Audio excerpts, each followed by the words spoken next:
Will the line ever die down? I am not sure. I'm not sure if the line will ever die down. You know, I'm not sure either. Should we just start? Well, you have a few minutes anyway while I talk. Okay, great. Okay. Let me put this down.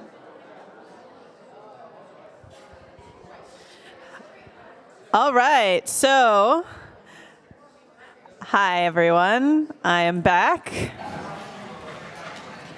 And I just wanted to let you know about our upcoming programs at Sholom Shishim. Thank you. Ooh, this is nice. So just keep an eye out on Temple's website for upcoming programs. There's been a couple changes in the schedule, so unfortunately the Lieutenant Governor had to be rescheduled. So we'll keep information online and send you an email about our March event, but it's going to be really fun and hopefully something to do with Purim. And now, without further ado, I'm so excited to welcome today's speaker, Eleanor Boyle, who is a local author, journalist, and retired college instructor with degrees in psychology, neuroscience, and food policy. She writes about the research and activism that is aiming to make our food systems more sustainable. Eleanor recently published her second book entitled Mobilize Food. So please give a warm welcome to Eleanor Boyle. Thank you. Am I? Yes. Is there anyone at the back who can't hear me? Excellent, wonderful, wonderful. Well, thank you so much for coming. My topic today is food. I hope you've enjoyed your food. And I want to say right away that food ties in very closely with the Tu B'Shavat topics or concerns of nature and trees. And food also ties in very much with climate. And I know that Temple Sholom has been a leader in the Jewish community in talking about climate, really more than most of our organizations are, secular or otherwise. Can I just move this so we can see? Certainly. And the reason that food ties in with all of these is that we've got a lot of global food challenges, but one of them is how ever are we going to feed 8 billion, 9 billion, 10 billion people and more without producing more greenhouse gases and without cutting down more of these. So I think that the historical case study that I'm here to tell you about has some ideas for us. This case study is Britain in World War II. And I just want to say right away, for a Jewish audience, World War II is beyond painful, and I recognize that and hope that you can find merit and even optimism in this story. So, what I will do is outline the wartime food programs in Britain. Everyone took part, talk a little about what it was like for people then, and relevance to today, what might we learn? Is the sound all right? Is it too high, too low? Anybody want to change? Ah, excellent. Good idea. All right, all right, all right. Good, good. So, let's take ourselves back to late 1930s Europe, and war was imminent. Britain was likely to be a target, of course, of Nazi aggression, and Britain had to prepare, and preparation included food. Because we may not think of war prep as involving food, but the fact is that war wrecks food systems. It wrecks agriculture and supply chains, as we see in the Ukraine, and as has been true in many regions historically. And the fact is that you can't win a war if you're hungry. Okay. Along with That is true, and in 1930s Britain, most of the food that the country was eating was coming in on ships. It was being imported. The country had gotten a little lazy based on its colonial empire and was bringing in 70% of the food that Brits were eating in the 1930s on ships. Those ships were going to be torpedoed by German submarines as they were in World War I. Something had to be done. Agriculture at the time mostly looked like this. It was unproductive, and not just because they didn't have a lot of tech, as you see, but because it had become depressed and low income based on the imports. Much fertile land in the UK, in Britain, was being used to graze sheep, which was really not a great use of fertile land. As well, coming out of the Depression, half of the population in Britain was either undernourished or malnourished. So undernourished, not getting enough calories. Malnourished, not getting enough nutrients. They would not be able to fight a war in that situation. So, even though it was a conservative government not prone to getting involved in sectors of the economy that it had not traditionally, the government took over the food system. Government took over the entire food system and started moving to decrease imports so that those ships would not be in harm's way, and increasing productivity of farming, of domestic agriculture. Citizens would have to be on board, and there were campaigns. Citizens would need to, as we would say today, eat local, although I don't think they used that expression.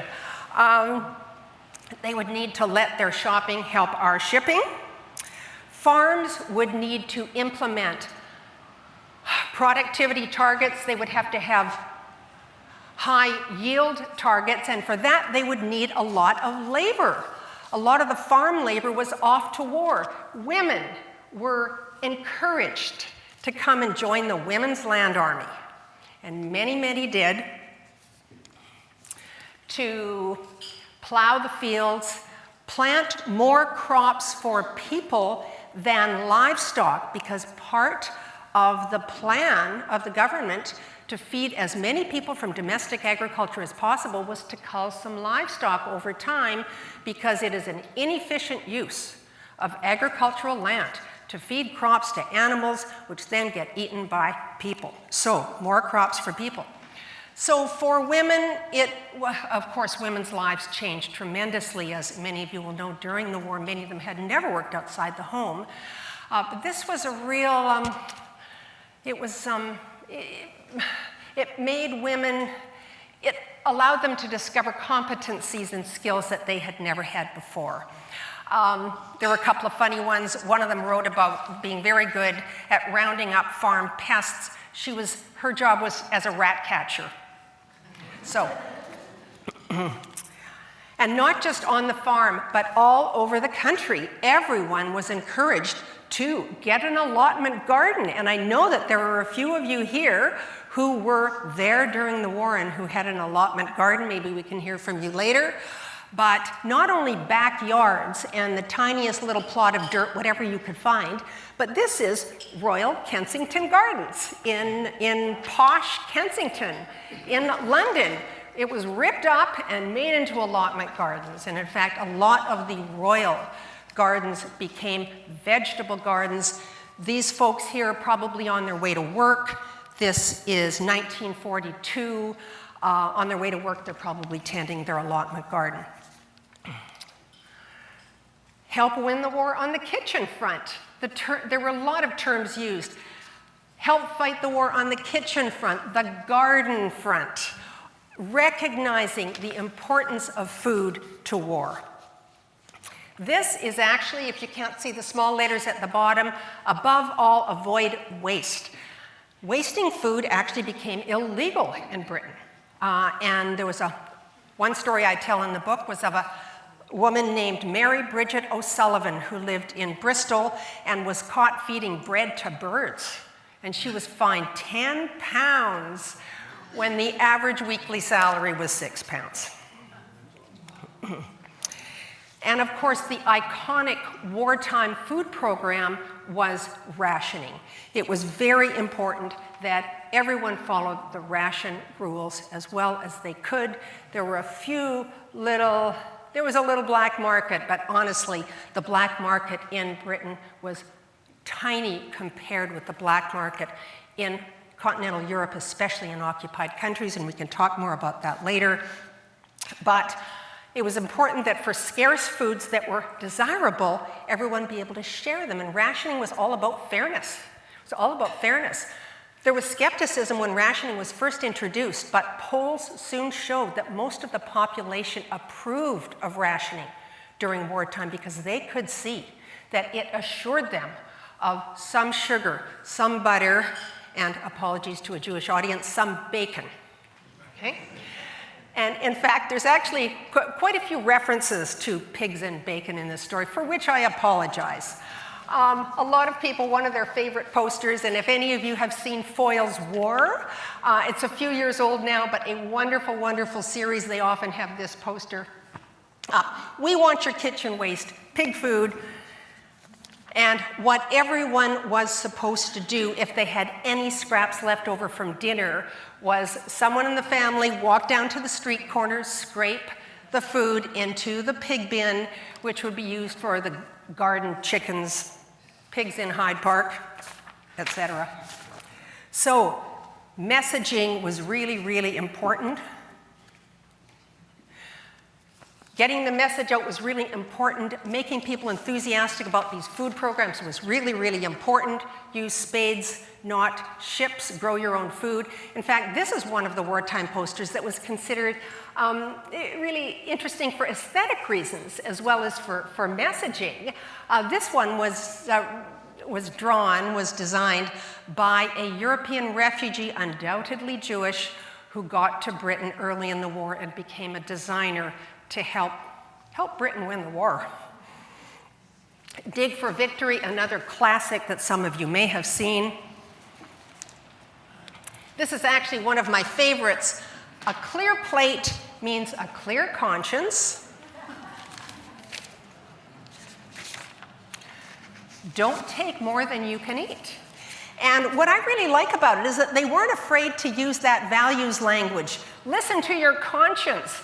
I think most of our elected officials would be terrified to use that kind of language today, but I'm not sure that it wouldn't go over well, actually. And, you know, I really wasn't sure whether to show you this poster because I don't want to offend anyone, but it was a popular poster of the time.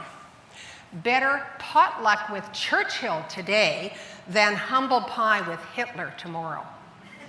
Don't waste food. Believe me, there's nothing funny about Hitler, so I apologize if anyone doesn't like it. But it does mention Churchill, and of course, leadership was a huge part of the program, of all of the programs, to encourage people to get on board with the war effort, even if they weren't on the front lines. Churchill, of course, was very inspiring. And so were people at many other levels. This is actually one of my favorite war heroes. You'll probably never have heard of her. Her name is Marguerite Patton. She was a home economist, which was the term of the time, a food educator in the UK, and she spent the whole war traveling the country, showing people how to make meat pies with no meat, and other, what was that? One of her favorites, oatmeal soup. Now, doesn't that sound great? Oatmeal soup. She wrote 170 books in her lifetime, a few of which I've got here. I've got a collection. And this one is called We'll Eat Again. And some of you may know the reference, the wartime Vera Lynn story, We'll Meet Again, which I won't sing for you. Maybe I'll get Shani to sing it for you. It's got some beautiful recipes. Sardines wrapped in mashed potatoes. Actually, it sounds really good to me. And we're talking leadership. The Minister of Food. There was a Minister of Food. His name was, well, he was known by his title, Lord Woolton.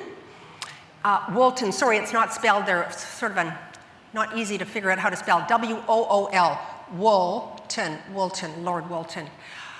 He was actually not an elected official, even though he was made a minister. He was brought in from business, and he was a very competent administrator.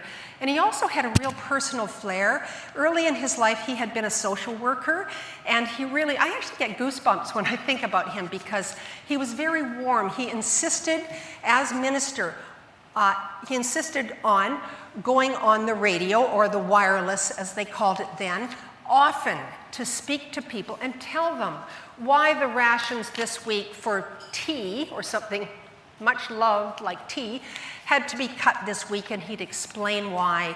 And he'd remind people that the war may well be won by the nation with the most food, was one of his lines. And he has I quote a beautiful one of his wireless talks in the book, in which he says, "Ladies," because of course women did the shopping, "ladies, if you get to the grocer's and you can't find what you hoped for, cheerfully accept something else." And again, that's something that we wouldn't hear today, although I think we should. Why not be cheerful with what we've got? Goodness knows we all have reasons for gratitude. So one more picture of Lord Woolton. He had a lot of warmth, and people liked him very much. Called Lord Woolton, but he had been born Frederick Marcus. So parents used to write letters to him, "Dear Uncle Fred," okay, this is the Minister of Food, "Dear Uncle Fred, thank you so much for the food that Johnny is receiving at school." Because there were school food programs that the government tried to feed every child, if possible, during the war. People liked him so much that they wrote teasing verses, such as, "Those who have the will to win cook potatoes in their skin, knowing that the sight of peelings deeply hurts Lord Woolton's feelings." Among his innovations were what they simply called British restaurants. He actually wanted to call them communal feeding houses, but Churchill, who didn't like that kind of thing, said, "No, that sounds awful. We'll call them British restaurants." They were scattered all over the country through the war. Anyone who wanted could go and get a satisfying meal for today's equivalent of about $1. So it wasn't free, but no ration coupons required, and not much money. They were very widely used and much appreciated, especially in bombed out regions of Britain. So all demographics had to become part of this project, and cartoon characters were devised to appeal to children and help children learn to love potatoes with not much on them because there were not many edible oils. So Dr. Carrot was another, devised by some creative person in the Ministry of Food. And this one was especially important because there was basically no ice cream during the war or other treats. And so a wartime treat became carrot on a stick.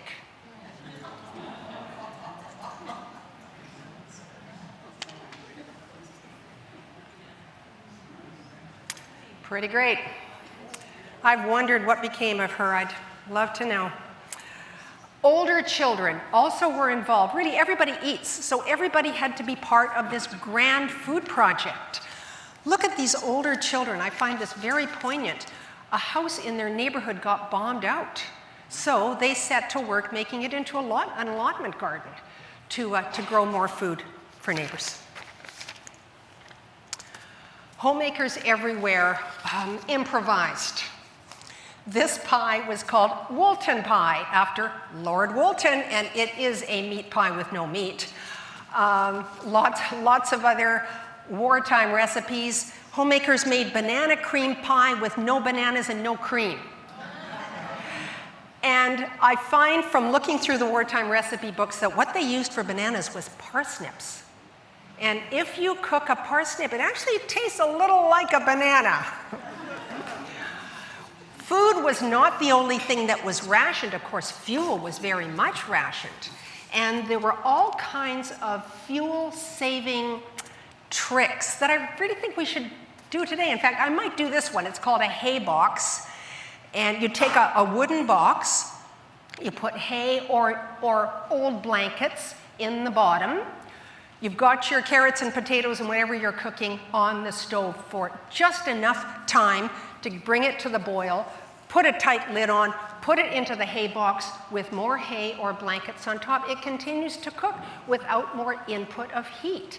And when I read about this, I thought, why don't we do this? I mean, we are a little spoiled. We are not limited. We are virtually unlimited in how much fuel we use, and perhaps we could take a lesson. Now, I had the honor to interview a number of people who were there, who were children in World War II Britain, and here's some of their stories. First is a man who is in the room with us here today. His name is Derek Glazer. Derek, thank you for coming. Do you want to wave to people? Okay, there we go, and his wife Marilyn. Derek was almost a young teenager when war broke out. His family was out of town, but decided, honestly, it immediately looked as if Britain was going to lose, no doubt. And his father said, if we are going to die, we're going to die as a family together at home. So they went back to London, Golders Green, northwest London. Some of you know Golders Green, near Hampstead Heath. And there they began to tough it out, and it was really, really difficult. There were bombings often. Food was available, and honestly, everyone had enough, but no more than that. And a teenage boy and every other teenage boy in Britain could have used a second helping. So Derek told me a few stories, briefly going into the pantry one day and finding a beautiful tomato and wanting to eat it as a snack, but then remembering his parents and his dear younger daughter and saying to himself, I can't take the family food. But Derek's story that I remember the most was in 1943, again, living in northwest London. Is this okay? Yeah, living in northwest London. And Derek was writing a French exam at the neighborhood school when everyone heard an air raid siren and heard at least one bomb drop. Derek looked and saw smoke coming from what appeared to be his home. So he told the teacher, I'm out of here. Grabbed his bicycle, carrying it over the rubble toward his home where he knew his mother and younger sister were making lunch. He was terrified and shocked when he got there to see that the kitchen window had imploded from the bomb blast, scattering glass everywhere. Thankfully, his mom and his sister had hidden under a table and were fine, but his mother was unhappy that lunch was ruined. I interviewed a number of other local people, and I will briefly say a few words. Helen Melville Smith, another lovely resident of Greater Vancouver, who was in Scotland during the war and remembers being bused with her entire school to a rural area of Scotland to help bring in the 1944 potato harvest. And she said, we loved it. We were very proud to be helping save our country from starvation. Margaret Jackson lives in West Vancouver, and what she emphasized to me was what environmentalists they were. Her whole generation were environmentalists before anybody used the word. She says, with what I learned living in England in wartime, I cannot leave a light on when I go out of a room. I cannot stand throwing food away. And as she said to me, there's nothing obsessive about it. This is just the way we live. And you're going to indulge me with looking at a picture of my mother, who actually was not in Britain during the war, although this is her dear dad, my grandpa, in his store in a small town just outside of Birmingham around 1900. Around 1900, He actually emigrated to Canada before World War II, like so many people escaping poverty and a class system. So my mom was actually brought up in Toronto. But she remembers during wartime, her dad grew a lot of their food in the backyard, and she was the little one in the family. So it was her job, after the bread man came by with horse and cart, to take a shovel and get fertilizer for the backyard garden from what the horse had left. So, did the food programs help? Did they help bring victory? It was an enormously complex and really unprecedented project, as you might imagine, overnight, figuring out how to feed almost 50 million people in chaotic conditions. There were controversies. Should the local park be where kids played ball, should it be torn up for an allotment garden, or should it be left so that the kids have a place to play ball? I mean, that was just a tiny example, and the big questions. Lots of mistakes were made, but overall, everybody was fed. And for tens of millions, for tens of millions in Britain, that meant they were fed better than they had been pre-war. All those folks who were under or malnourished, they now had enough to eat. No extras, okay? Meals were monotonous. There was a lack of edible fats. There was a lack of variety, a lack of imports that people had been accustomed to, but everybody had enough to eat.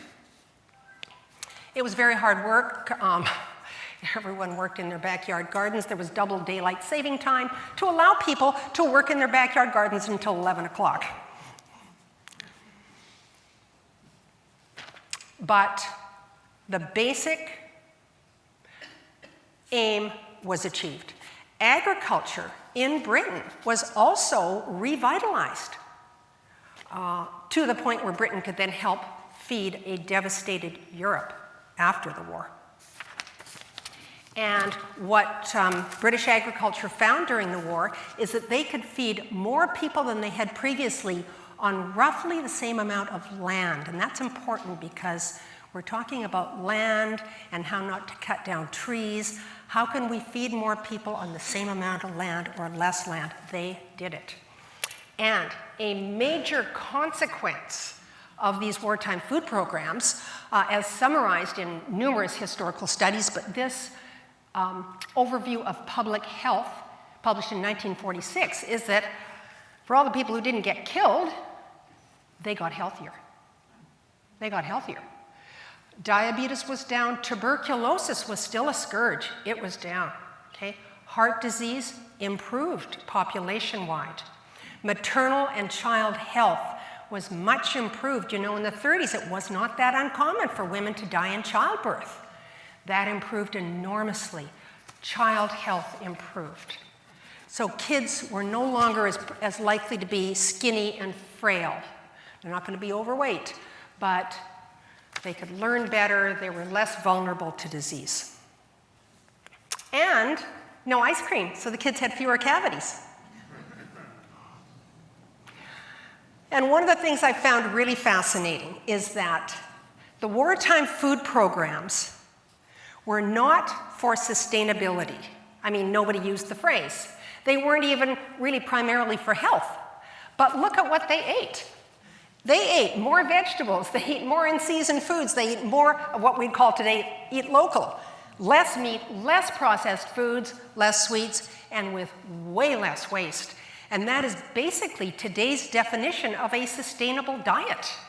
I mean, I work in the food movement, and this is virtually a definition. Amazing. The food programs also directed more resources to the war effort, away from simply bringing imported foods into the country. And the food programs helped maintain morale for people to stick it out for 6 years. So historians say that the food programs, I won't say they won the war, but they helped win the war. So, how could our food systems, and I'll move into relevance to today, how could our food systems take some lessons? Well, let's just look at a couple of the problems that we grapple with in the food system today. We've got plenty of food in the world, but hundreds of millions hungry, according to the United Nations. Hundreds of millions chronically hungry. There's plenty of food. There's plenty of food in Vancouver. To really get a grip on this, it's better to think of your own environment. There's plenty of food in Vancouver, but there's hungry people in Vancouver. Why? The way we produce food creates way too many greenhouse gases, way more than necessary to feed us well. The way a lot of people eat fuel chronic disease, and much of food is wasted. 30% is a very conservative figure. So let's just look a little bit at our modern food system. This is the way we produce most crops in the world, and it looks impressive. It looks very impressive. It's very high tech. It's what we call monoculture, in which one species fills the horizon. But because it's unnatural, and many of you will know this, because it's highly unnatural, it requires pesticides and other chemicals and extra water that would not have disappeared had it been a more natural environment. Food systems are responsible for somewhere between 1/4 and 1/3 of all greenhouse gases. It depends how you measure. And, hey, cattle are a big part of it. This is how we raise cattle these days. Sorry. Yeah. So, of all habitable land on the planet, 1/2 is devoted to agriculture now, and most of that is for meat, even though meat really should be a fairly small part of our diets. And I always say there's nothing wrong with eating meat if you want to, but eating meat every day creates this kind of a system and this kind of a problem for billions of people.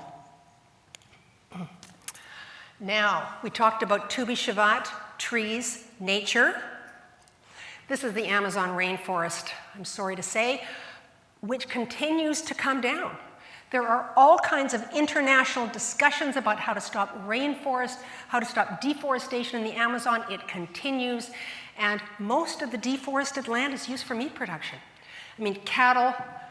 Cattle grazing is a major, as you see, activity in the Amazon, and most of the rest of the deforested Amazon is for crops like soy. And I've heard people say, well, I don't want to eat tofu because it's grown in the Amazon. No. 80% of it is for animals. It is for livestock feed. It is put onto ships, sent to China to feed pigs, sent to Europe to feed chickens. The meat that you eat here probably was not fed on rainforest soy, but a lot of world meat was. So only one graph. Land use per 100 grams of protein. You don't have to read the whole thing. Very simply, which edible species take the most land? And the long horizontal lines are beef and lamb. We hear a lot about beef. Why don't we hear more about lamb? And it's because in North America, we don't eat as much lamb as we do beef. So it's usually not discussed as much. But beef and lamb are the major users of land compared with, of course, plant proteins. Then this is how we produce chickens, and don't worry, I'm not going to show any gory pictures, but this is how we produce chickens. It's obviously highly unnatural, and while chicken is not as bad for greenhouse gases as red meat, definitely, it creates all kinds of other problems, including pollution, animal welfare. For any of you who think that's not very nice to the chickens, you're right, and avian flus. Avian flus, we have really got to think about this. It happens in the Fraser Valley. Every few years, they've got to cull a few million chickens because of an avian flu epidemic. And there is a meme out there that it's wild birds. At the very least, this way of raising chickens has to amplify and help contribute to the problem. So, good news is that these problems have led a lot of educators and activists today to say that victory over these issues could also be in our kitchens. And I want to give you just a couple of senses of the many wonderful, optimistic programs that are going on to try to improve our food systems. This is a group of kids who are learning where food really comes from, not from the grocery store. It comes from the land. This is a wonderful group in Greater Vancouver called Fresh Roots, which teaches kids how to grow food. These are a couple of activists. There are food activists all over the country. These used to be in Vancouver, now they're in Toronto. They do two things. They're trying to get more school food. They're trying to create more systematic school food programs. For those of you kids and grandkids, they may get food at school, but they may not. It's a patchwork in Canada. A lot of people feel that every school child should get a meal. And something else these folks are doing is they are part of the movement to transform traditional food banks into community food centers. So rather than the low-income person coming in and getting a bag of food and going home on the bus, they come in and they're part of a community and to help, in fact, teach each other how to make food like their Syrian mothers used to make, etc. There are a lot of campaigns to try to encourage us to produce meat differently. And factory farms are a product of policy. They are not inevitable. We could produce meat differently. It's not just isolated little activist campaigns, but the latest Canada Food Guide, you may know, is very different from previous food guides. Vegetables and fruits fill an entire half of the plate. The drink of choice is now water. Believe me, beverage companies were not crazy about that one. But the drink of choice is now water, and meat is now relegated to simply one of a number of proteins, which is where it should be. And the reason we got this is that we had a really gutsy health minister at the federal level who said for the first time that food and beverage, meat, dairy, processed food companies could not lobby her bureaucrats leading up to the redo of this. She was amazing. And so they had to come to the public meetings like everybody else. And if you followed this at all, you'll know that they screamed and said that they were not listened to, but in fact, they were listened to as much as they should have been. And I just have to mention food waste. There are so many different programs going on to try to address this enormous problem of food waste. Why do we waste so much food?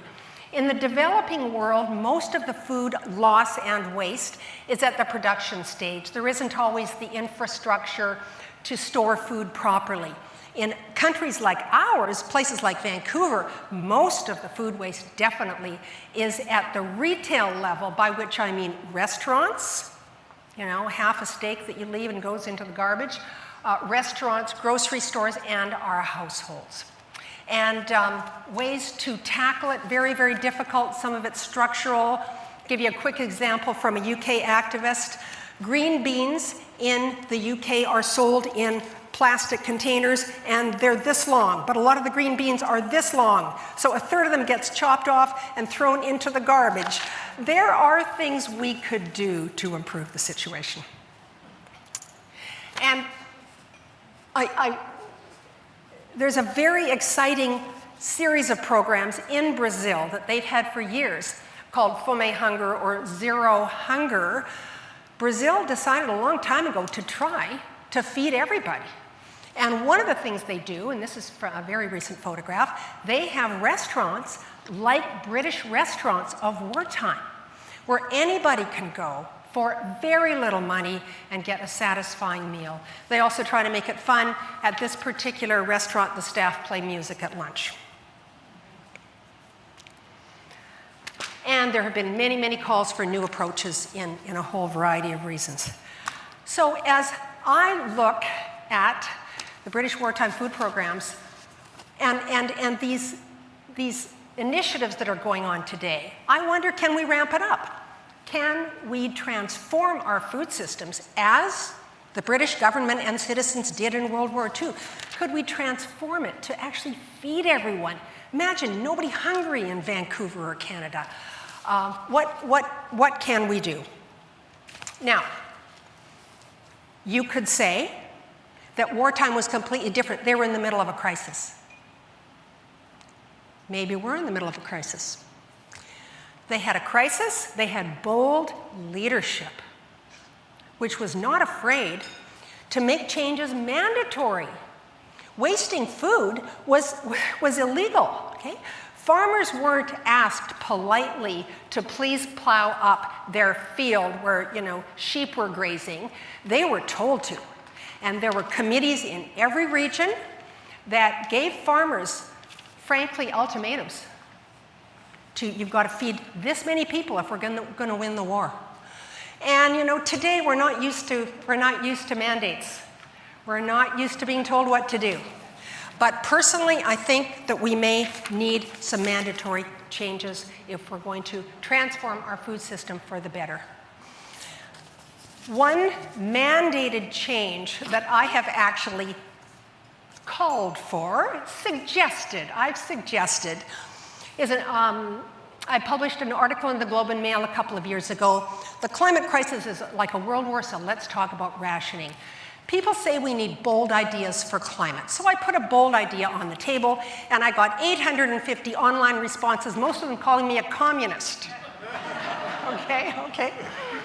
My suggestion is that we as societies seriously consider putting scientifically determined limits on flying, driving, and meat eating, especially red meat. Flying, driving, and meat eating, so that you would have a smart card that you'd take to the store, you'd take to Air Canada to book a flight.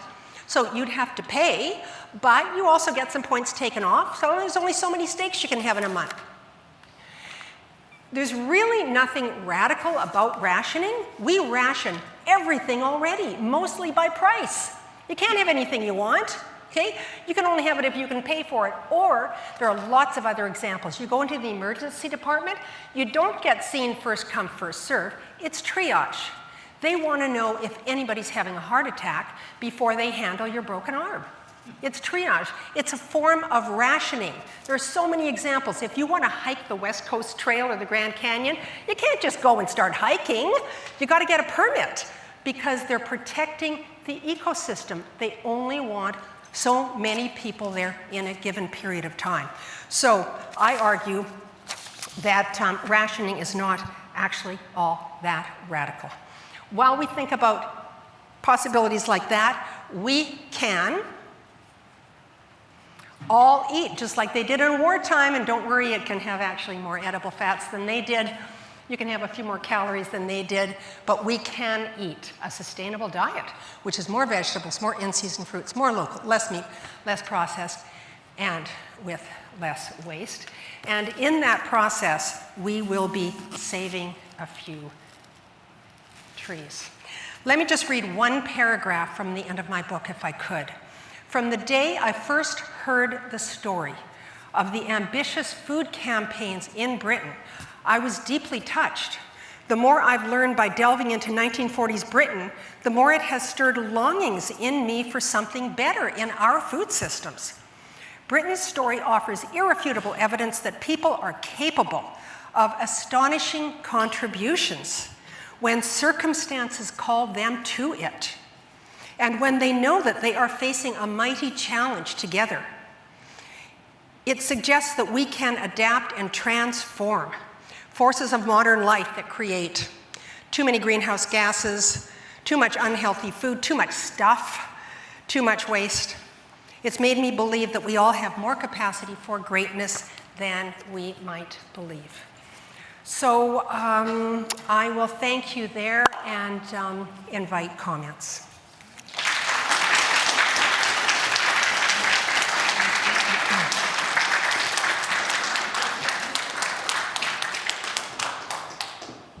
Wow, that was awesome. Thank you so much. Thank you so much, right? I learned a lot. I don't know about you all. Okay, some questions or comments? And please, if you want to challenge me, I invite it. Yes? Rationing was awful. It was terrible. I was born in May 1941. My father was starting his second year in the British Army. There was no food. It's not true about all this government thing. Sunday lunch, if there was any, would fit in there. You queued for hours and hours for every basic thing in life. A treat at night if you had some milk. Grandma put milk, a little tiny drop of milk, and put bread in it as a treat for bedtime. There was no food. There was two topics of conversation. The war, my dad was in it for 6 years, including Normandy, and food. Nobody I am very sorry that was your Nobody experience. had any food. To tell you how important food was, when the war finished, when I was 4.5, almost 5, they took the kitchen tables out onto the street, they lined them all up because they didn't have dining room tables. They took the small amount of food they had. We had a street party. Food. There was no food. Thank you. Believe me. Thank you. Rationing was terrible. Thank you, Someone Roger. else. Yes. Okay, Marcus and then Bruce. Hi, yeah. My family also pretty well experienced the same as Arthur's. Rationing was like most of the war, it was simply a nightmare. And the reaction when it was over was, well, every business back to normal. Not to dismiss anything you're saying. As you know, I've been vegetarian since 1975, and I'm vegan for the past number of years, so I agree with everything you've been saying, of course. And one thing I just want to mention, though, is that in London alone, part of this effort was to euthanize your own pets. So we may not respect animals in general, but most of us love our pets. People had to do that as well. And there's a brisk trade in bolt-action guns to put down your pet, your dog or your cat. 700, and that's like 750,000 pets in Greater London alone in 1939 were euthanized by their own family. Thank you. I know that the pet situation was terrible, that the government felt that they couldn't put food aside for companion animals. And many people have reflected on that, not just those who had to put their animals down, but others, saying that maybe that was wrong. Maybe that bit of extra food that would have gone to the cats that people loved should have been allowed. That was definitely in the mistakes and controversies category, absolutely. And I'm so sorry for those of you who feel that you didn't have enough food. I'm very sorry. Others? Yes? Yeah, I was born in 1938, and I'm very young, of course, now. And I remember in 43, 44, we lived just outside London and the bombing and all the rest of it. And I remember walking one day with my mother to the butcher. There were 5 people in our home, with little pieces of cake that we just got for dinner. My mother got, with her ration book, a piece of meat, beef, that was the size of that cake, and that was to feed a family of 5 for 1 week. And I remember her coming home and crying, and she put it in a big pot, and we were very fortunate. We lived on a cul-de-sac, and we created in the backyard the allotments you talked about.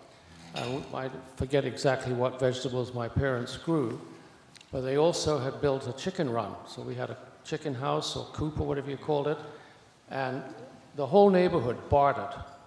We grew potatoes, say, the next door neighbor grew carrots, someone grew onions, and everybody mixed it all up, bartering. And my dad used to barter the chickens occasionally and the eggs. And to Roger's point, if we hadn't been that fortunate, I don't know how we would have survived. It was pretty grim. Thank you. I think to your point, Eleanor, in the rural areas, it was a lot better. And even though I'm pushing it along now, I still remember those days vividly. Yeah. I don't know how many of you have ever heard of a Morrison shelter. Yeah, okay. So I remember the day we got a Morrison shelter in our house, and the Morrison shelter was a thick plate of steel, about 4 by 7 feet, or 3 by 7, and thick L-shaped brackets And they put the shelter up against the main wall, not a demising wall, but a main wall. And then it had wire mesh around it. And 5 of us used to pile into that every time the air raid siren went out. And they said they tested it.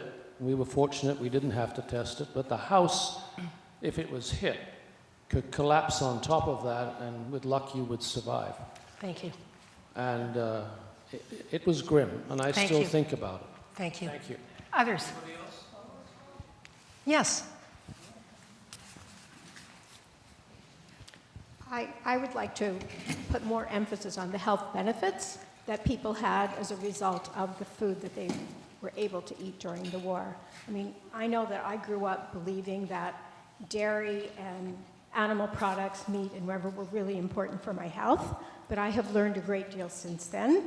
In 2007, I had breast cancer. In 2008, I had colon cancer. And after that, I started learning about food.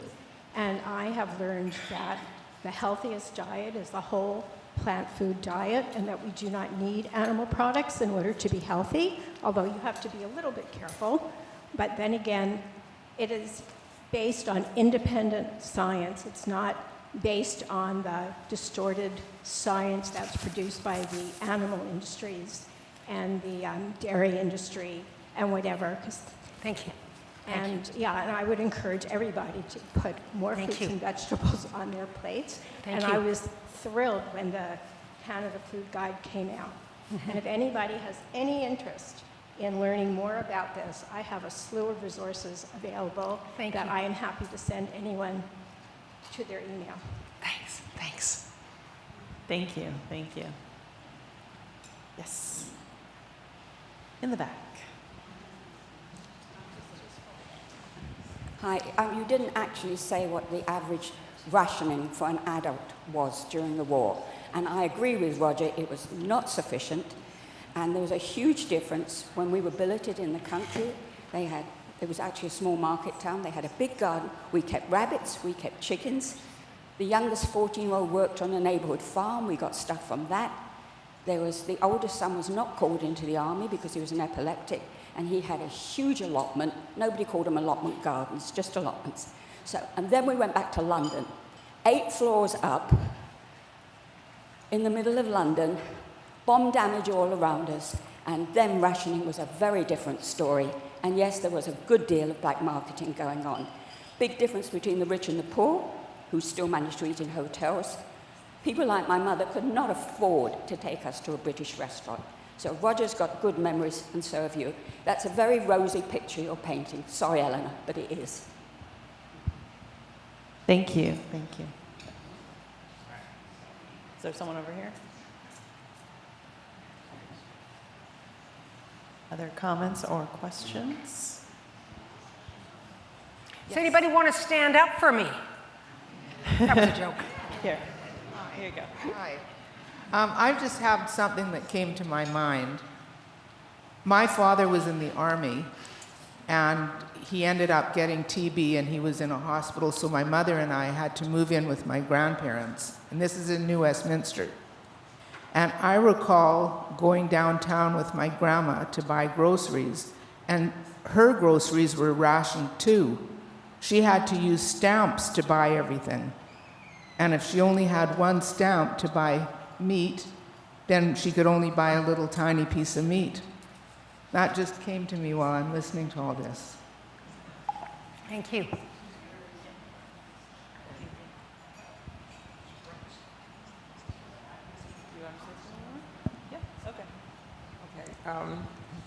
I grew up in Southern California on a farm, so I worry about waste when I throw something in the garbage. And I saw something about roasting your banana peel and eating when you're taking off the stem of the strawberry, that you eat that green instead of throwing it in the garbage. So I guess we have to sort of think about creative ways to use more food. I used to make chocolate-covered orange peels, but I haven't done that in a long time. Anyone else? Anyone here? Yep, Linda. I enjoyed your presentation very much, thank you. I grew up during the war as well. I was born January 42, so I was quite small, but I grew into a very healthy, in terms of being a young child with sufficient nourishment, obviously, that I developed in every way as everybody else did. And I didn't have rickets and things like that. So whatever we had, it sufficed us barely, but it did suffice. My memory is very childish because I left London in 1946 when my father came home from the war. And after that, I remember the rationing, going to the pig bin at the end of the street, even in 47, 48, and 49, to put our waste scraps in. And I wish we could still do that now. I live in a condo, so I can put it in, and we do have a pickup for our food scraps. But I don't know where it goes. Does it actually do any good? I hope it does. But yes, I think that for me, I put on weight in the 1950s when we had more abundance of food. And it's taken me 50, 60 years to get rid of the bloody fat. But I managed. Thank you. Thank you. Thank you. Thank you. Well, I was really inspired by the interviews that you had talked about with different people in Vancouver for the book. And obviously everyone has their own experiences. So everyone here that shared their experiences, thank you so much. And we value and appreciate you, and thank you for being here. And I think, today's situation, circumstances, the world today is very different than it was during World War II, obviously. So it's really interesting to think about trying to apply what people did in the past to some of today's situations that are different. So I think when you were talking about rationing, it's not the same as what was experienced during World War II, because today is different. And we do have so many challenges and problems with hunger all around the world and all of these other things that leads us to question, what can we actually do? And I do think it's very empowering to have the message that there are things that we as individuals can do. It is in our power to try to make the world a better place and make it a place where we want our future generations to live and thrive. So thank you so much, Eleanor. And thank you everyone for being here. We'll be hanging out for a few minutes, and there's some copies of Eleanor's book if anyone would like to look at that and purchase some.